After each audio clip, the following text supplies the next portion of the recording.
গরুর বাজার। আমরা দেখছি সবচেয়ে বড় যে গরুটি, সেই গরুটি। এখন আমরা এই গরুটির মূল্য জানবো। 1,80,000।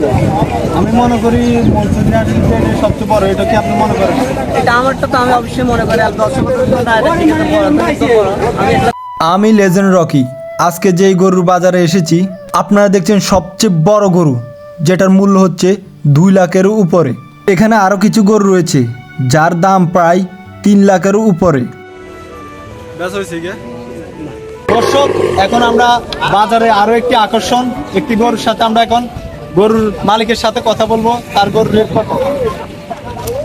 আসসালামু আলাইকুম। চাচা, আপনার গরুর নাম রাখছেন কি? জায়েদ খান। কেন গরুর নাম জায়েদ খান রাখছেন কেন? বেশি লাভ হয়। জায়েদ খানের মতো বেশি লাভ হয়, কেন জায়েদ খান রাখছেন? ও মাই গড দর্শক, তার গরু জায়েদ খানের মতো অতিরিক্ত লাভ হয়, কারণ গরুর নাম রাখছে জায়েদ খান। দেখেন গরুর গায়ের গঠন দেখেন, একেবারে সেম জায়েদ খানের সাথেই মিলে যাচ্ছে।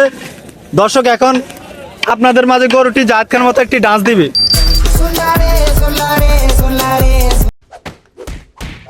দর্শক, এখন আমরা চলে যাব বাজারের সবচেয়ে বড় গরু এবং গরুটির মালিকের সাথে। বড় যে গরুটি, সেই গরুটি। এখন আমরা এই গরুটির মূল্য জানবো। তো এটা কত বিক্রি করার উদ্দেশ্যে এখানে এনেছেন? আগে দাম মানে কত রেট? 1,80,000। আমি মনে করি মনসুরি হাটের যে সবচেয়ে বড়, এটা কি আপনি মনে করেন? এটা আমারটা তো আমি অবশ্যই মনে করি। আর দর্শক আমি তো দেখতেছি এটা সবচেয়ে বড়, মানে এটার বয়স কত হবে? 2.5 বছর।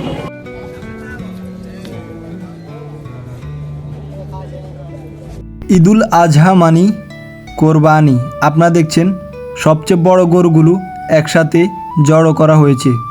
গরুটি কি অভিনয় করছে! অভিনয়ের জন্য গরুটি সেরা রে।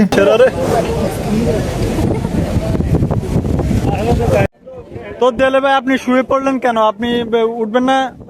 আপনার কি উঠার অনুভূতি নাই? শুধু গরু নয়, গরুর পাশাপাশি রয়েছে এক জাত ছাগল।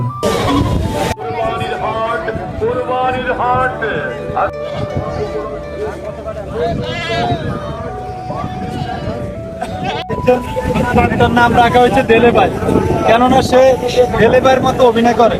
এখন আমরা তার অভিনয়টি এখন দেখব, দেখা যাক তিনি কিভাবে দেলে ভাইয়ের মতো। দর্শক, আপনারা আজকের গরুর বাজারে দেখছেন গরু অত্যন্ত কম, কেননা এখনো তেমন বাজার অতিরিক্ত শুরু হয় নাই। আপনারা দেখবেন আগামীকাল থেকে বা এর পর থেকে অতিরিক্ত গরু উঠবে এবং গরুর চাহিদাও বেশি হবে। এখনো গরু উঠে না এবং বেচা কিনা খুবই কম। তো আজকে আমরা যা দেখতে পেলাম, গরু মোটামুটি উঠেছে, তবে অতিরিক্ত উঠে না এবং বাজারের এক পাশে কিছু ছাগল আমরা চোখে পড়েছে।